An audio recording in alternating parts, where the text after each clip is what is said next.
Welcome back to Note Lab Mode. Today, um, we're tackling a question that's been kind of, generating a lot of buzz in the crypto world. Mm-hmm. Is Dogecoin actually better than Bitcoin? You might be thinking, Yeah. wait, that meme coin with the Shiba Inu dog. Right. But the idea isn't as far-fetched as it sounds, especially with Elon Musk championing Dogecoin. Yeah, it's actually not. We've got a stack of research and articles to help us understand what's really going on, so let's just dive in. This is a really interesting debate Yeah. because it challenges our assumptions about what gives a cryptocurrency value. Mm-hmm. We tend to think about, things like technology, scarcity, and security. Yep.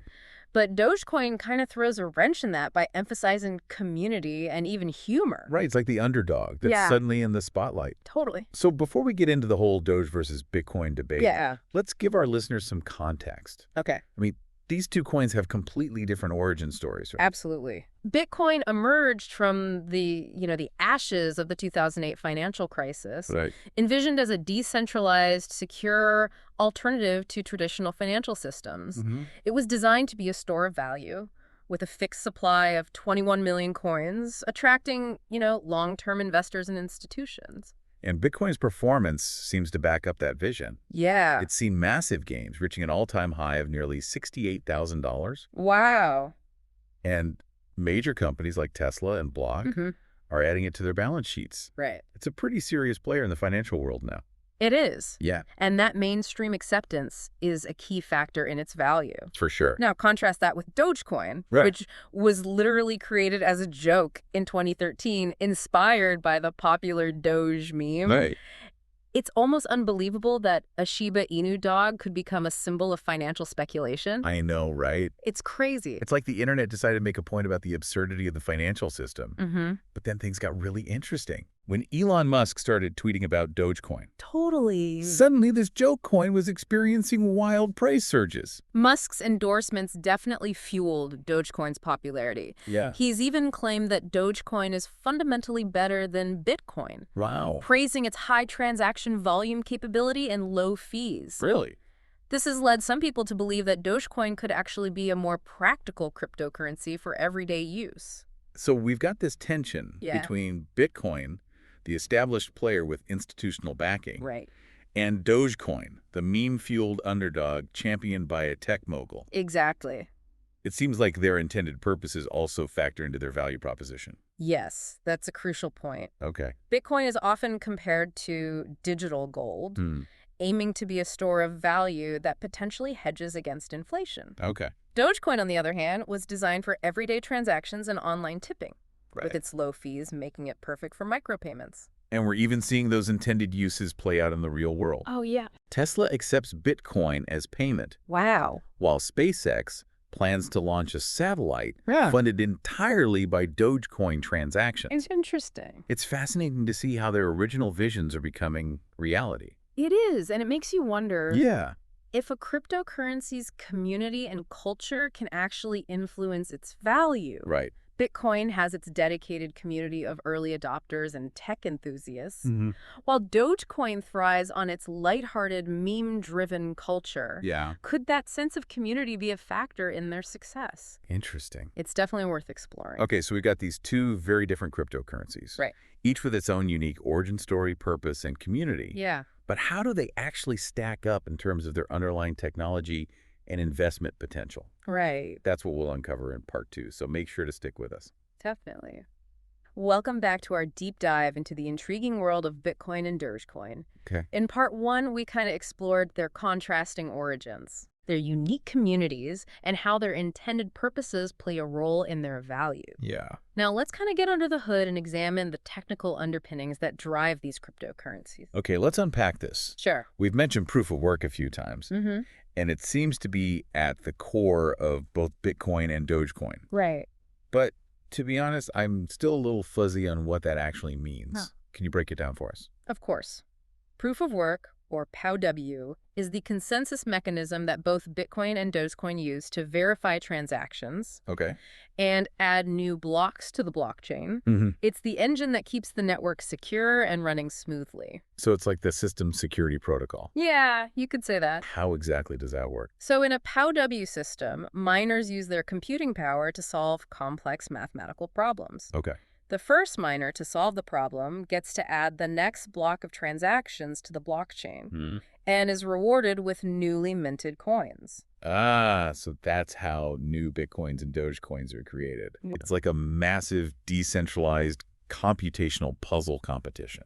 That's a great way to put it. Yeah. And this competitive process is what makes POW systems so secure. Okay. To manipulate the blockchain, an attacker would need to control a majority of the network's computing power, Right. which is incredibly difficult and expensive. Yeah. It's a key part of what makes cryptocurrencies decentralized and resistant to censorship. That makes sense. Yeah. But we've also talked about the energy consumption of POW mining. Right. Is that a major concern for both Bitcoin and Dogecoin? It's a significant consideration, It was- especially for Bitcoin. Yeah. The computational power needed to mine Bitcoin consumes a vast amount of energy, Right. leading to concerns about its environmental impact. That's a big issue. It is. It seems counterintuitive to have a futuristic financial system Yeah. that's potentially harming the environment. You're right, and it's something a crypto community is actively trying to address. There's been growing interest in alternative consensus mechanisms like proof of stake or PS, Right. which is significantly more energy efficient. Correct. Ethereum, the second largest cryptocurrency, Mm. recently made the switch from POW to PS. Interesting. And it's been a major topic of discussion for other cryptocurrencies, Yeah. including Bitcoin and Dogecoin. You mentioned Ethereum switching to PS. Right. How is that different from POW? Yeah. And why is it considered more eco-friendly? In a PS system, instead of miners competing to solve puzzles, Oh. validators are chosen to add blocks to the blockchain based on how many coins they hold Hmm. and are willing to stake as collateral. Okay. Imagine it like a lottery, where your chances of winning are determined by the size of your stake. So the more coins you have, Yeah, the more likely you are to be selected to validate transactions and earn rewards. exactly. Yeah. And because there's no need for energy-intensive mining, Right. PS systems use significantly less power. That's why they're seen as a more sustainable option. That sounds promising. It does. So why haven't Bitcoin and Dogecoin switched to POS yet? There are several reasons POW is the original consensus mechanism, Right. and it's been proven to be secure over many years. Hmm. Switching to a new system is a complex and potentially risky process. Yeah. It requires careful planning, extensive testing, and most importantly, agreement from the community. That's a big decision, It is. especially for established cryptocurrencies like Bitcoin and Dogecoin, with millions of users and billions of dollars at stake. Absolutely. There are also some concerns that POS systems could lead to centralization, Okay. as those with the largest holdings could potentially have more influence over the network. I see. It's a debate with valid points on both sides. So it's a balancing act between Yeah. security, Yeah, sustainability, and decentralization. exactly. What other key technical differences between Bitcoin and Dogecoin should investors consider? Block time is another significant difference. Block time refers to the average time it takes to add a new block of transactions to the blockchain. God. Bitcoin's block time is around 10 minutes, while Dogecoin's is only 1 minute. So Dogecoin is much faster at processing transactions. It is? Does that give it an advantage over Bitcoin? It certainly makes Dogecoin more efficient for microtransactions and everyday use cases. Oh. Those faster transaction speeds, combined with low fees, are part of what Elon Musk finds appealing about Dogecoin. That aligns with their intended purposes. Yes. Bitcoin is more like digital gold, Right. designed to hold value over the long term, while Dogecoin is geared towards quick and easy transactions. Exactly. But Bitcoin's longer block time contributes to its higher level of security. It's like taking the time to build a more secure foundation, Yeah. even if it means things move a bit slower. A good analogy. Thanks. That added security is why Bitcoin is often seen as a more reliable store of value, Okay. especially for larger investments. So block time is an important factor. It is. And then, of course, we have the unlimited versus limited supply issue, Right. which we touched on in part 1. Yeah. Are there any other technical aspects that stand out when comparing these two cryptocurrencies? It's important to note that both Bitcoin and Dogecoin are constantly undergoing development and upgrades Oh. to improve their functionality, scalability, and efficiency. Hmm. The world of cryptocurrency is incredibly dynamic, Yeah. and staying ahead of the curve is essential for any coin to thrive. So it's not a static landscape. Right. These technologies are constantly evolving and adapting to new challenges and opportunities. Exactly. And keeping track of these developments is crucial for investors. For sure. A great example is Bitcoin's implementation of segregated witness, or SegWit. Okay.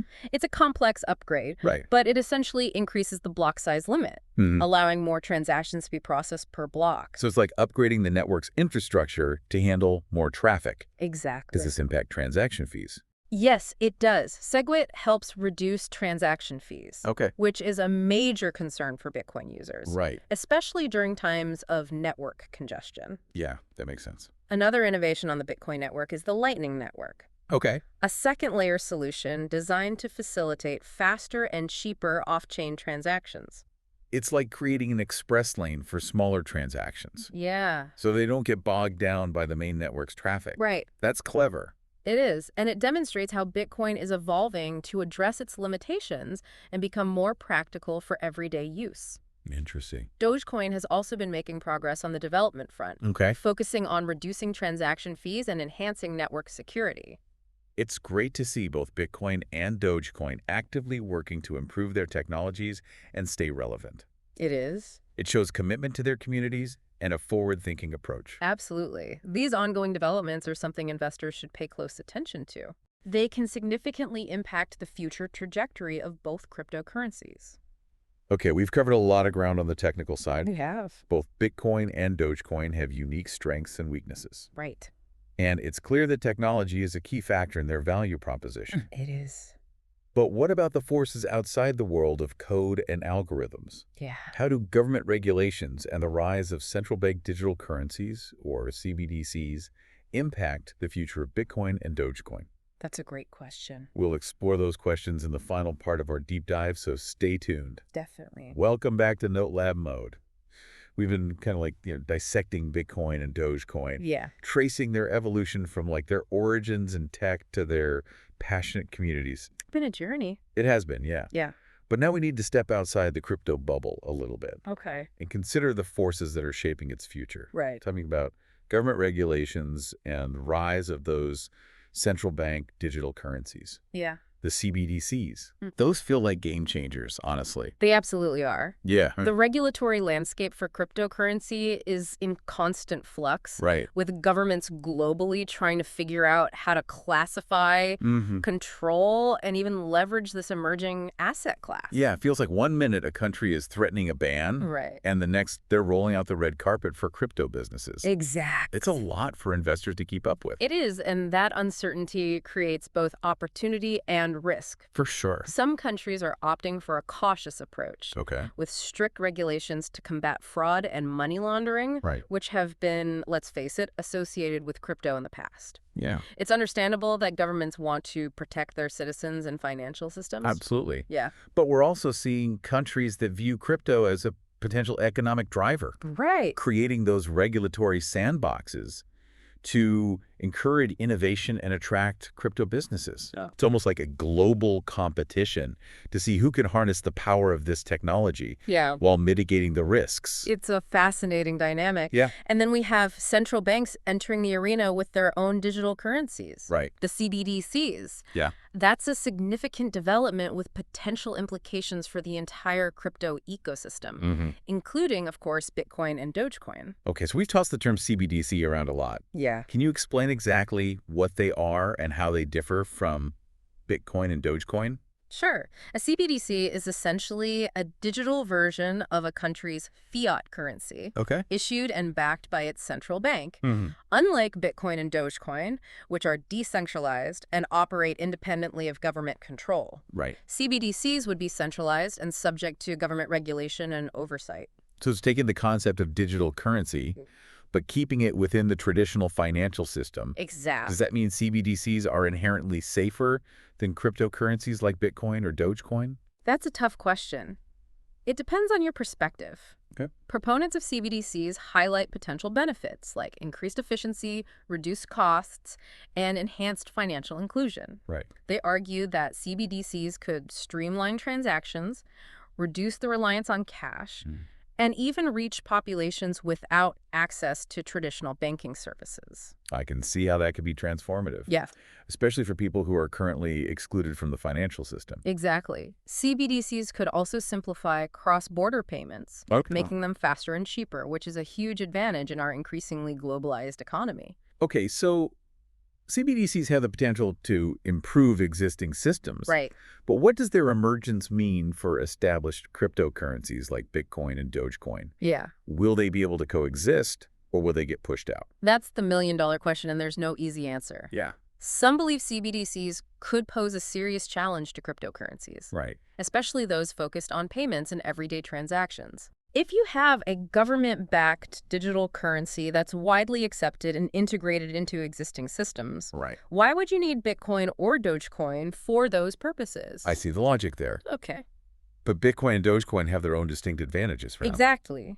They serve different purposes and appeal to different needs. Okay. Bitcoin, with its limited supply and decentralized nature, Right. is often seen as a store of value, Yeah. a hedge against inflation, and even a safe haven asset during times of economic uncertainty. Right. It's often compared to digital gold, operating outside the control of governments and central banks. And Dogecoin, with its vibrant community and focus on small, fast transactions, could find its niche as a fun and accessible way to participate in the digital economy. Yeah. It's almost like digital pocket change, perfect for tipping online creators or buying a virtual coffee for a friend. Totally. And that accessibility, combined with its low price point, Right. makes it appealing to a wider audience, Yeah. especially newcomers to the crypto world. So while CBDCs could significantly reshape the landscape, Yeah. it's unlikely they'll completely eliminate Bitcoin or Dogecoin. Right. They'll need to adapt and evolve, but they still have unique roles to play in this evolving digital world. Absolutely.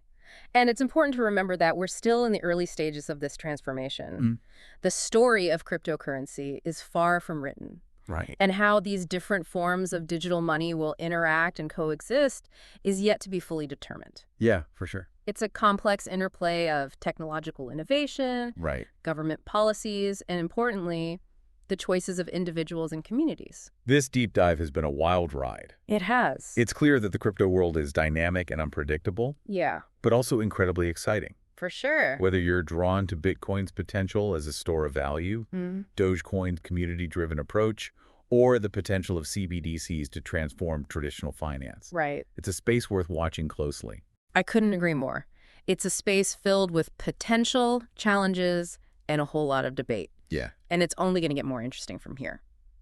Thanks for taking us on this deep dive into the world of Bitcoin, Dogecoin, and the future of digital currencies. My pleasure.